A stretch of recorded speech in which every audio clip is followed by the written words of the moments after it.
Olá, mentes curiosas! Bem-vindos a mais um episódio do nosso podcast Inteligência em Pauta e hoje com a nossa convidada ilustre que já apresento para vocês. Bom, e o assunto de hoje é a inteligência emocional. Lembrando que já temos episódios aí anteriores falando da inteligência cognitiva, da inteligência física, e então não deixe de assistir. Bom, como anda a sua inteligência emocional? É sobre isso que nós vamos discutir hoje com a nossa convidada Adriana Macedo Vargas, ela que é psicanalista, nutricionista, especialista em nutrição e neuropsiquiatria e especialista em neuroeducação. Seja bem-vinda, Adriana, minha amiga, minha querida de longa data. Prazer enorme estar aqui com você e com vocês. Vamos discutir isso. Sim. E já iniciando aí esse tema, né, tão falado nos últimos anos, eu quero trazer aqui a sua memória. Quando nos conhecemos, se eu não me engano, já vão aí uns 8 anos? Mais ou menos. 2017, 17 para 18. Exatamente. Né? E, gente, a Adriana, eu falo aqui, né, com muito carinho, ela foi assim uma das primeiras pessoas que despertou em mim o desejo da busca pelo autoconhecimento. E não sei se você sabe, mas você foi a minha primeira terapeuta.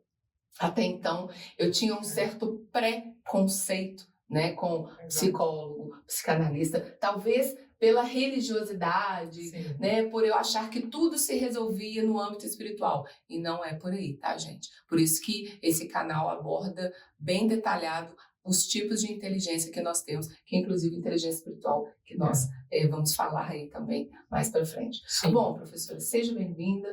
E hoje, na atuação, né, você trabalha em clínica, é professora universitária. Me fala um pouquinho da sua atuação dentro aí da inteligência emocional. Então, exatamente, pela inteligência emocional, a gente tem que respeitar as nossas fases. Hoje a minha fase é a melhor fase, que é a fase de psicanalista, de nutricionista, consultório, sou professora universitária, professora de psicanálise, né?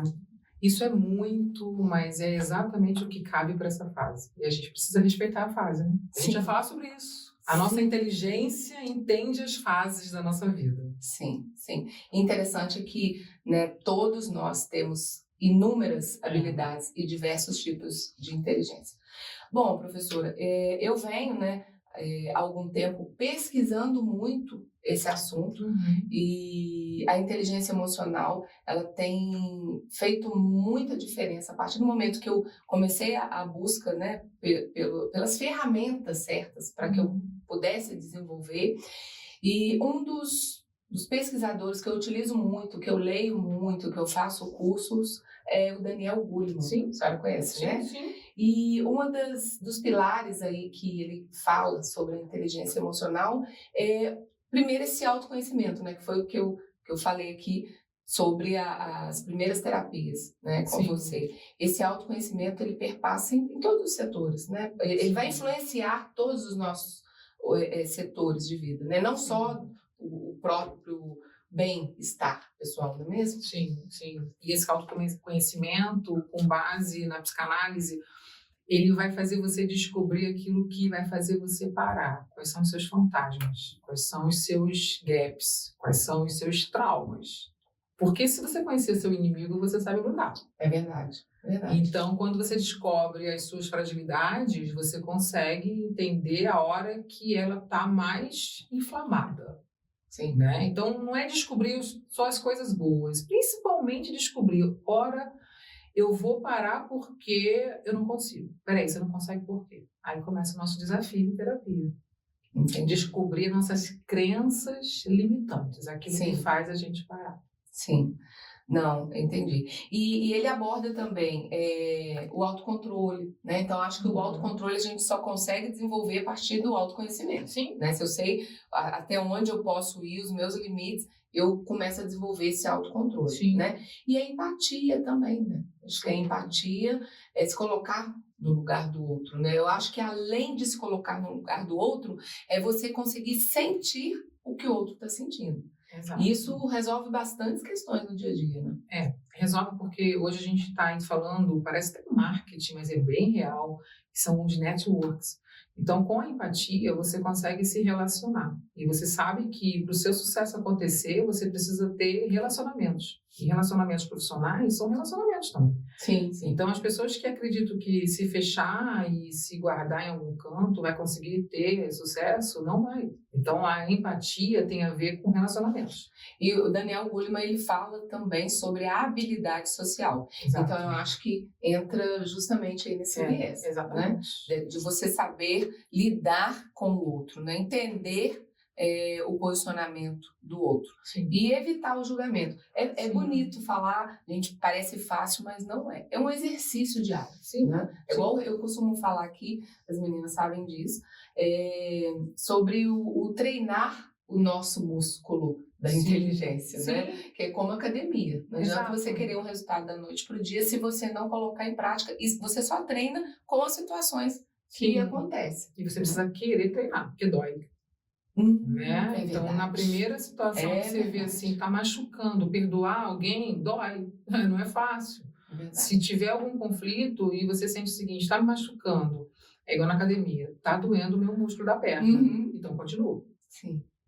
Sob supervisão, né? Sob supervisão. E no cérebro é a mesma coisa, continue sob supervisão. Sob supervisão. Porque não é um conhecimento de forma deliberada e sem uma regulação, né? Sem realmente, inclusive fontes, tá, pessoal? A gente tem que ter muito cuidado, o que nós ouvimos, o que nós vemos. Hoje a rede social, ela tem de tudo, né, professora? E a gente tem que ter essa sabedoria, esse discernimento do que ouvir, do que conduzir aí os nossos comportamentos. E nas redes sociais, a gente vê muita gente falando sobre isso, né? Exato. Falando sobre inteligência emocional, falando de como se comportar. E hoje, vamos, assim, problematizar um pouco a questão. A gente fala muito do que fazer, como fazer para se tornar uma pessoa mais inteligente emocionalmente. Mas como identificar alguém que não seja nem um pouco inteligente emocional? Inteligente nesse âmbito, né? Que é uma pessoa... Bom, eu vou deixar aí a senhora decorrer sobre esse assunto. Sim, na verdade a não inteligência está na dificuldade de transpor dificuldades. Legal. Dificuldade. Né? Então, quanto mais você tem dificuldade de passar para outra fase, por algum motivo, quando você trava, existe uma falta de inteligência específica. Até vocês já falaram aqui sobre inteligência, né, muscular, corporal. Sim. Isso, se eu não consigo passar para outra fase, eu não tenho um treino específico para aquilo. É verdade. Então, o que diferencia uma pessoa inteligente da outra inteligência é quando ela consegue transpor as dificuldades. Eu costumo dizer, eu tenho uma filha, né, adolescente, você conhece, a Maria Eduarda, e quando ela traz as questões, né, da própria adolescência, de amizades e etc. E aí, às vezes, até vejo que ela tem razão naquela divergência, naquela situação. Eu trago para ela assim, filha, quem for mais inteligente vai ceder. Aí ela fica me olhando, mas como assim? Ceder no sentido de não rebater. Porque muitas das vezes nós estamos certos e com razão dentro daquela questão, né? Mas não vai ser na imposição que você vai mostrar para o outro que você está certa dentro daquela situação. Muitas das vezes é melhor você se afastar e deixar aquele contexto se auto-resolver sem se envolver. Porque muitas das vezes o não inteligente emocional, ele quer fazer a sua verdade ser a verdade do outro. Sim, eu falo para as pessoas uma analogia que eu faço é quando você está dirigindo. Quem dirige sabe o que eu vou falar agora. Você está dirigindo, principalmente em uma via em que tem motos passando bem pertinho do seu carro.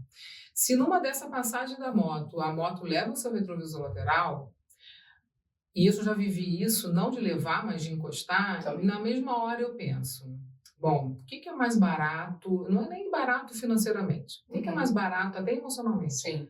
Eu sair do carro e xingar, porque tá, ou eu ir atrás do motoqueiro, ou eu calcular e pensar o seguinte, meu dia precisa ser muito bom hoje. Quanto custa esse retrovisor financeiramente? eu chutei, 300, 400 reais. Ok, quanto custa não ter paz? Quanto custa eu não saber se ele é violento e caso ele queira brigar comigo e ter uma violência física e ser uma fatalidade? A inteligência emocional faz o cálculo do que vai para frente. Ela calcula a inteligência emocional. Então, quando você falou da sua filha, você criou a ideia seguinte: quem parar já foi lá na frente.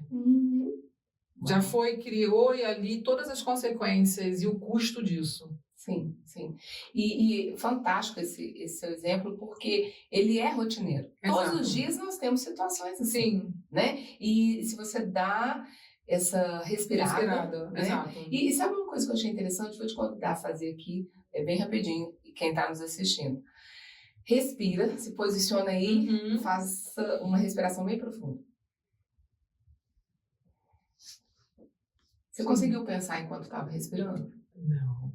Não. Exato.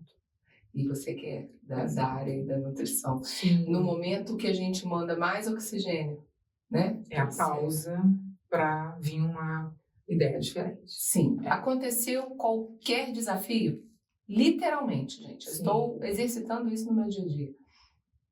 Eu faço uma respiração profunda. Nesse momento eu não consigo pensar. Eu só foco na minha respiração. E aí isso me acalma e me traz esse flashback do futuro. Vai valer a pena entrar nessa Pode ser que vale situação? agora, porque você está calculando os seus 400 reais. Sim. Mas você não calculou qual é o prejuízo se você fizer o enfrentamento, que é muito mais. Porque tempo é dinheiro, não é só o dinheiro. Não é. Não é só o dinheiro. E hoje, assim, porque, né, você clinica, tem vários pacientes, eu já fui, né, sua paciente, e depois que viramos amiga, não pode, né? Então, não podemos continuar, mas na época eu era sua paciente. Você tem visto isso nos seus atendimentos e aonde mais prejudica a não inteligência emocional, onde mais afeta o indivíduo? É em relacionamentos familiares ou decisões em relação a seu âmbito profissional? Aonde você tem mais queixas? Assim, o que é mais difícil para as pessoas desenvolverem? Em qual ambiente é mais difícil o ser humano, o seu paciente em si, desenvolver a inteligência emocional? O maior desafio? O maior desafio hoje, 2024, são os relacionamentos conjugais. Né? Sim. E o segundo, que não é o segundo, não vou colocar por melhor ou pior, mas talvez do lado, seria os profissionais. Onde a gente passa a maior parte do tempo. Né? Exato. Sim. E hoje, assim, eu tenho, né, enquanto gestora também, né, da área da educação, nós temos uma equipe bem entrosada, mas eu observo isso, que o desafio diário dentro das corporações, ele tem crescido muito, e a consciência dos colaboradores buscarem, né, a sua saúde mental, vamos dizer assim, um equilíbrio, e nós, como gestores, somos responsáveis por isso também. Hoje nós temos aqui, todas as sextas-feiras, hoje é dia, estamos gravando numa sexta-feira, de atendimento para toda a equipe. Nós temos parceria, né, com clínicas de psicanálise, e ele vem um profissional e faz esse atendimento para o nosso colaborador. Por quê? Realmente nós temos que fazer, enquanto gestores, a nossa parte. E segundo Daniel Goleman, ele cita, né, no seu livro best-seller Inteligência Emocional, que um profissional, para alcançar um crescimento dentro da sua empresa e até mesmo chegar a cargos, né, de relevância em gestão, em gerência, cargos elevados, ele conta primeiro com o seu currículo, com o seu conhecimento, né, acadêmico, mas o que faz com que ele permaneça nesse cargo é a sua inteligência emocional, a sua habilidade emocional. Então, realmente, hoje o profissional do futuro, ele precisa ter essa inteligência bem desenvolvida. Bom, professora, vamos lá. A sua área também de atuação é a nutrição. Sim. Né? E quais alimentos hoje, né? Eu sei que uma alimentação saudável, ela, né, passa aí por várias etapas, vários tipos de alimento. Mas como hoje uma alimentação saudável? O que seria essa alimentação saudável para que contribua para o desenvolvimento da nossa inteligência emocional? É muito curioso, né? A ideia de que a gente agora está no... A gente tem várias pessoas falando de como é isso, como aquilo, como a óleo específico. E as pessoas que são leigas e começam a observar esse tipo de informação, elas começam a comprar igual uma louca. E quando chega na casa da pessoa, a mesa está cheia de potinho de cápsula, né, encapsulado, está cheia de coisa. E, na verdade, eu tenho a ideia de que na alimentação, para a inteligência ou para gerar um nível de concentração bom, quanto menos comida no prato, melhor. Quanto menos comer, o corpo gosta de não comer tanto, ele não gosta do empanzinamento, né? Existem vários autores que vai dizer que até o jejum intermitente melhora a concentração. Até porque, se for ver, né, antes de Cristo, os maiores sábios que a gente tem na história fizeram jejuns para conseguir se concentrar por uma situação importante. E é verdade, o jejum hoje... Por incrível que pareça, você faz uma pergunta de quais são os alimentos e eu vou dizer não como. Nossa, né? Perfeito, isso, perfeito. E eu vivi isso há pouco tempo, eu fiz o ano passado um jejum de só água, 48 horas, só água, algo espiritual, né? Sim, claro. Mas me fez tão bem fisicamente e eu cheguei numa conclusão na parte física, que eu como 3 vezes mais do que eu preciso. Eu entendi que 1/3 do que eu como hoje seria o suficiente para mim, você acredita? E aí faz... Esse é o segredo dos monges. Na verdade, se você for pegar os monges antigos, os atuais, as pessoas que criam um nível de concentração, elas sabem exatamente que tem alimentos, e eu vou dizer na maioria dos alimentos ricos em carboidratos, eles diminuem muito a concentração. E Adriana, me fala uma coisa, existe alimentos que contribuam de forma assim direta para o desenvolvimento da nossa inteligência emocional? Existem vários, né? E se eu te dizer que existe vários, eu vou chegar na sua casa e você vai ter várias cápsulas, você comprou todo o armário de diet, de zero glúten, e na verdade não é isso. Né? O que os autores estão dizendo é que o menos é mais. Então, se você chegar a entender que os monges, as pessoas que têm um raciocínio extremamente concentrado, um nível de concentração muito elevado, eles criaram um hábito de jejum, né? Um hábito de fazer uma pausa alimentar. A gente nem chamaria, talvez, de jejum, falaria que eu estou em pausa alimentar. Tá bom, como é que seria essa pausa alimentar? Eu preciso explicar isso. Claro, com um profissional que tem experiência no ramo, ele vai te dizer, olha, faz uma pausa alimentar desse horário a esse horário, dependendo do seu metabolismo. O melhor horário para você, eu vou inventar aqui agora, seria você vai parar de comer alimentos sólidos, calóricos, às 18 horas da noite, da tarde, né?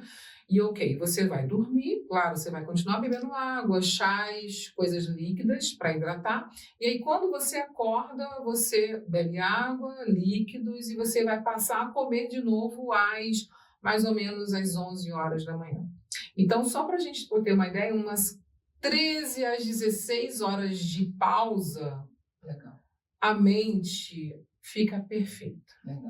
Sabe? 13 a 16 horas. Vou colocar que se você dormiu, se você parou de comer comidas calóricas às 18 e voltou às 6 da manhã, foram 12. Às 7 foram 13. Aí vai indo. Então, se você pensar assim, nossa, então eu posso voltar às 10? Perfeito. Não. Você pode comer uma fruta. Aí você vai de acordo com o profissional que acredita nesse sistema. Por que acredita? Porque tem gente que acredita em outro tipo de movimento. Naquela de 3 em 3 horas, né? Porque eu aprendi assim lá. Não é regra. Não, existe o de 3 em 3 horas, sim, mas não é uma regra. A gente não pode dizer que todo mundo é igual. Aí o profissional percebe que, olha, dá uma pausa, vamos fazer uma pausa.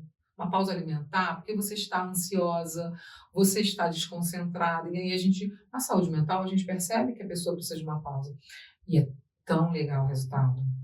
Aumenta muito o poder de concentração e ela diminui a ansiedade, a euforia. Existe uma euforia e a pessoa, quanto mais eufórica, mais fome a pessoa tem, né? É verdade. E assim, como nós comemos por impulso, né? Como nós comemos com os olhos, você vê, euforia. Euforia. E não é, na maioria das vezes, não é uma necessidade. Sim, você não precisa fazer todos os dias isso que eu falei. Você pode criar um hábito de fazer, vou fazer umas 3 vezes na semana. É o jejum intermitente, então, né? Seria esse intermitente, que já virou moda, né? Sim. Ou seja, às vezes, o menos, ele se torna mais, ele dá esse tempo para o seu organismo processar tudo aquilo que você ingeriu, né? E ele volta, talvez, eu não sei, tá? Não é minha área, mas eu imagino que ele volte, assim, mais disposto, mais acelerado para receber os próximos nutrientes. Rejuvenescido, a verdade é um rejuvenescimento celular. E a gente sabe que quanto mais destroços o corpo é obrigado a metabolizar, mais cansado e sujo, inflamado ele fica. Mas existem, sim, alguns alimentos aí. E aí, então, vamos lá. Que vai, né? Existem os alimentos que eu vou dizer que os principais hoje são os óleos e as fibras. Perfeito. Vamos pensar em óleos no sentido de óleos... Castanha, nozes. Exatamente, os ômegas da vida, exatamente, os triglicerídeos de cadeia média, que são os TCM, que as pessoas que malham gostam de comprar TCM, que são os triglicerídeos, que são a base de óleo de coco, tem umas barrinhas, óleo de palma. Esses são os nossos óleos essenciais também, óleos que fazem parte da nossa energia e do nosso rejuvenescimento. Uau. Gente, vou comer barras. Não, mas vou comprar caixas. Exato, mas nesse ritmo que eu estou dizendo, com esses ingredientes. E o outro ingrediente, que são as fibras, cuidado com as fibras, porque a gente come fibra e não bebe nada. E aí isso vai criando um desgaste na parte intestinal também. Esses são os principais, né? Se você pensar nisso. E depois aí vai vindo proteína na quantidade certa. E os carboidratos, hoje, a gente sabe que ele tem que ser 60% da sua caloria energética. Porque senão você não consegue ficar animado, você não respira. Não é nada de cortar, né? Não, mas tirar e trocar. Substituir. Eu não vou querer esse tipo de farinha. Carboidratos bons, assim. São os integrais. Perfeito. Então, você está usando somente farinhas brancas? Poxa vida, troca ela por integral. Né? Encontra as farinhas integrais, encontra os pães integrais. Se você não for nenhuma intolerante a glúten, é isso, gente. Você continue com o seu trigo, mas usa os integrais, usa também as aveias, os grãos e coisas desse gênero. Tá. Ainda dentro aqui desse assunto sobre alimentação saudável, que nos ajude aí com o trabalhar perfeito do nosso cérebro, né? Com essa questão de estarmos sempre abertos, antenados e dispostos ao aprendizado, esse ano é um ano de muito concurso. Sim. Né? Então, qual dica você daria aí para os estudantes, para aqueles que estão se preparando aí para uma vaga, seja numa universidade ou num concurso público? Quais alimentos assim que não pode faltar na vida do estudante? Sim. Não esqueça que o nosso corpo ele precisa de regras e de pausas, como a gente falou anteriormente. Então, se você pensar que quantas horas de estudo você precisa? Tá? Eu fico direto 5 horas. Então, se você fica direto 5 horas, você precisa entender que você precisa comer. E o comer de forma interessante. Como eu falei, óleos, fibras, líquidos, frutas, e vai colocando. Quando chegar na véspera, né, você precisa pausar. Pausar os estudos, pausar talvez, vamos colocar que a prova é às 7 da manhã, 8 da manhã, a noite anterior, ela precisa apenas fazer uma passada e uma leitura. Como se fosse um ensaio geral. A sua mente já sabe tudo. Gente, o nosso cérebro já sabe tudo. Você só vai relembrar com uma passada. E a alimentação baseada nisso é uma alimentação no sentido leve, mas é calórica. O que seria leve e calórica? Shakes. Não é pedaços. Vitaminas. Não é sólidos. Mas vamos falar de um shake caseiro. Não é shake comprado, não, sabe? Vamos falar... Não é milkshake, não, tá? Não, você vai fazer um shake em casa. Vamos fazer ali uma couve com um guaraná natural em pó, com uma banana. São coisas calóricas, que, inclusive a couve, que melhora na circulação. Você faz shakes na manhã, aí acabou, toma um café, uma cafeína é importante. Olha o que eu falei. Eu falei cafeína e falei guaraná em pó. Verdade. Verdade. São coisas naturais e são coisas que você pode adicionar. Tem gente que adora café gelado. Você faz café gelado em casa antes de fazer o... Para mim o café tem que ser quente, mas fica delicioso. Gostoso. Você pode comprar pasta de amendoim e botar uma cafeína gelada. Você fez ela de noite, deixou ela no congelador. Tira. Fica ótimo. Coloca um mascavo, faz com banana, fica um shake de loja. Fica delicioso. Muitas canela e aí vai. O problema de comer muito é que você fica desconcentrado na hora de fazer a prova. Verdade. Porque o seu corpo está usando toda a energia para fazer a digestão. Exatamente. Então, líquidos é a melhor opção. E aí você pode levar os amendoins para a prova. Amendoins, barrinhas, como você sugeriu. Sim. Agora, voltando aí para as questões nossas emocionais, né? Hoje, quem estiver nos ouvindo aí, nos assistindo e vai participar de uma entrevista de emprego, né? Existe aí uma postura, não é ser um indivíduo, eu vou mentir aí no meu currículo, vou mentir na minha entrevista, não é isso. Sim. Mas como se portar numa entrevista, né? O que chama atenção hoje dos gestores, da própria equipe de RH, o que um bom colaborador ele tem que ter para entrar aí numa vaga de emprego que ele está pleiteando, alguém que esteja aí nos assistindo. Sim. Em relação à inteligência, é importante você conhecer quem você está sendo entrevistado. É muito louco isso, né? Tipo, por exemplo, se você está sendo entrevistado por uma empresa internacional, multinacional, você teria que ter lido sobre ela antes. Você não pode chegar e acreditar que eles que quer saber sobre mim.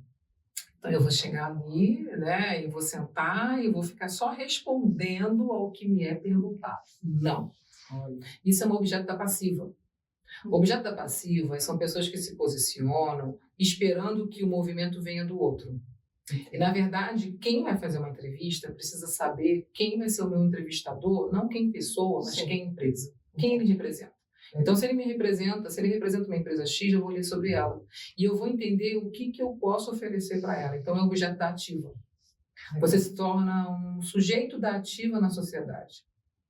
Isso chama atenção. É verdade, porque a pessoa já chega com informações, e já aconteceu isso conosco, a pessoa chegar e já saber tudo da nossa empresa, e aquilo me chamou uma atenção. Falei, caraca, ele está mesmo interessado. Exato. Ele sabe sobre nós. Então... Porque aí você se conecta com as suas habilidades. Tipo assim, eu tenho habilidade e eu posso ser útil nessa habilidade na sua empresa.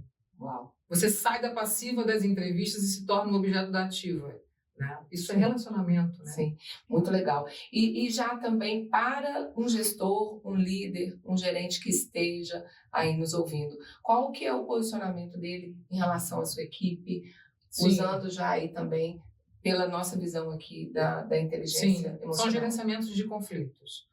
Hoje, o que nós temos de demanda das pessoas com a inteligência emocional abalada, não é que ela não tenha, mas ela é abalada, ela tem dificuldade de gerenciamento de conflitos. Qualquer feedback do empregador ou do gerente já cria para ela todas as neuroses elaboradas, todo o sofrimento de desamparo, já fica, porque ela acredita que quando ela foi avaliada, ela está sendo criticada e rejeitada. Entendi. Então, o empregador ele vai avaliar se a pessoa tem resistência a um feedback. Sim.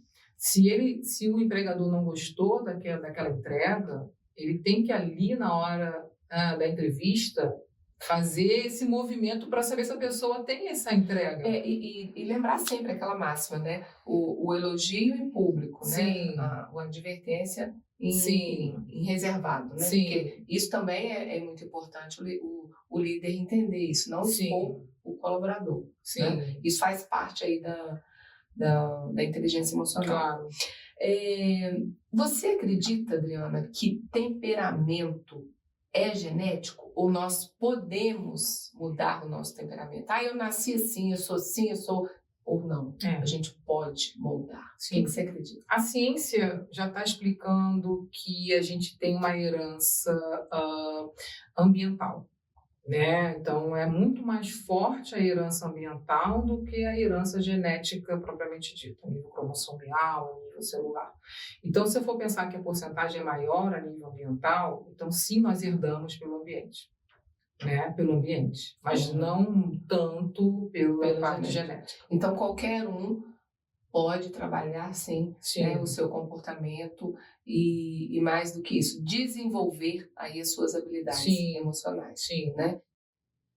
Bom, pessoal, é isso. Falar sobre inteligência emocional é sempre um prazer para mim. Obrigada, professora Adriana, pela presença.